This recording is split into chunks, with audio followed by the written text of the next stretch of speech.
You know, in the world of military technology, there's nothing quite like a complete surprise. And recently, well, the world got a major one. The sheer scale and sophistication of Iran's missile arsenal left global powers in absolute shock. And it raises a huge question. How did a nation isolated for decades develop a capability that pretty much flew right under the radar of the world's most advanced intelligence agencies? Well, this is the story of that journey, a story born from desperation that grew into a world-class strategic force. And the level of tech we saw was just staggering.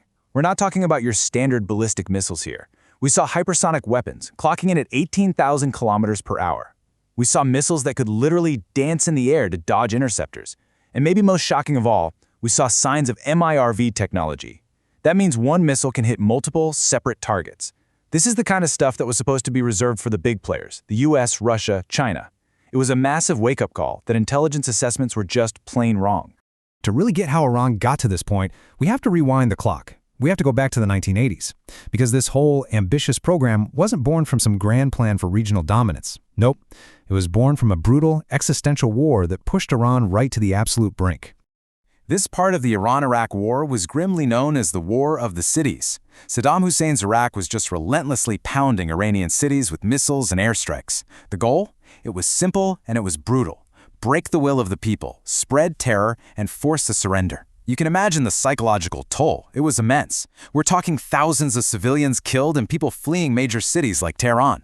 And when you look at the two sides, the imbalance of power was just stark. Iraq had everything going for it. It was backed by both the US and the Soviet Union. It had Soviet Scud missiles, and they even modified them into the longer-range Al-Hussein, which could easily hit Tehran. Iran, on the other hand, it was an international outcast. No powerful allies, no modern air force, and, critically, no real way to strike back. And right there, that was the moment everything changed. Facing total destruction from the air, Iran's leadership made a decision that would define their entire military strategy for the next 4 decades. If they couldn't fight in the sky, they would learn to strike from the ground. And that was the birth of their missile program. Of course, a program like this doesn't just appear overnight. It all started with a desperate search, a search for weapons, for expertise, and for a little help from some pretty unlikely partners.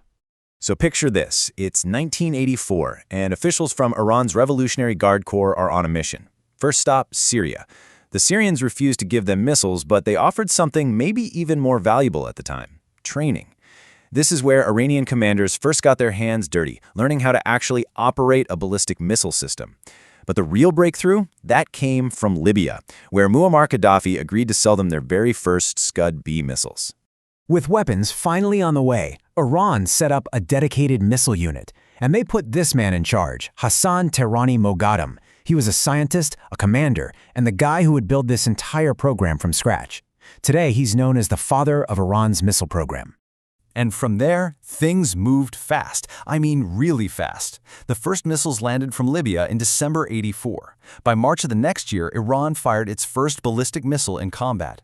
But they knew they needed more. So they quickly built up an international supply chain, getting 100 more Scuds from North Korea and critical technology from a rising China. All of a sudden, Iran had the hardware, the training, and the network. Now, after the war ended in 1988, Iran made another huge strategic pivot.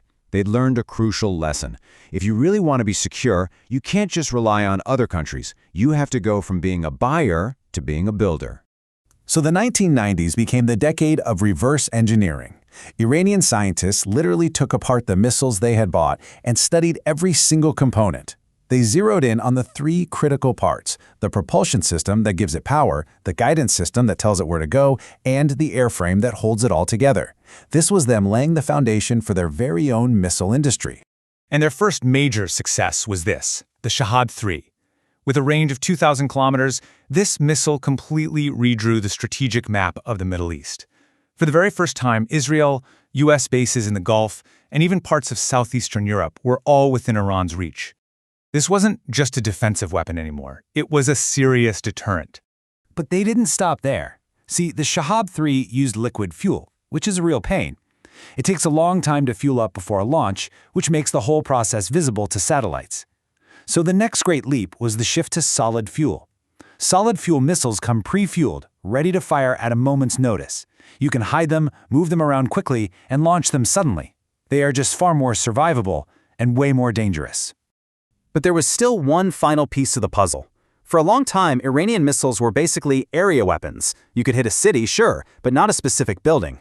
After 2010, though, Iran poured resources into guidance systems. According to the U.S. Defense Intelligence Agency, they managed to get their accuracy down to just 10 meters. Think about that. This meant they could now reliably hit specific, high-value targets, things like runways, command centers, and military bases. And that 40-year journey brings us to today, where Iran now has what's widely considered the largest and most diverse missile arsenal in the entire Middle East. And what an arsenal it is. You've got your short-range missiles, perfect for targeting neighboring Gulf nations and U.S. bases. Then you step up to the medium-range ballistic missiles that can reach Israel and parts of Europe. And you can't forget the low-flying radar-evading cruise missiles for those sneakier strikes. And of course, the big one, the game-changing hypersonic weapons. It's the depth and diversity of this arsenal that makes it so potent. But what makes this arsenal so incredibly threatening today are these advanced capabilities. The hypersonic missiles aren't just fast, they can maneuver in their final approach. That makes even the best air defense systems in the world practically useless against them. And they've also shown off cluster munitions, where one missile can scatter dozens of small bombs, making it almost impossible to intercept and capable of causing massive damage. So, when you look back at this whole 40-year story, what it really tells you is that what we're seeing today didn't happen by accident. It's the end result of decades of planning, of adaptation, and a relentless drive that was born from sheer necessity. And maybe that leaves us with this final thought. In modern warfare, the most dangerous weapon isn't always a piece of hardware. It's the ability to constantly evolve and to always keep your adversary guessing. And in that game, Iran has proven it's a master.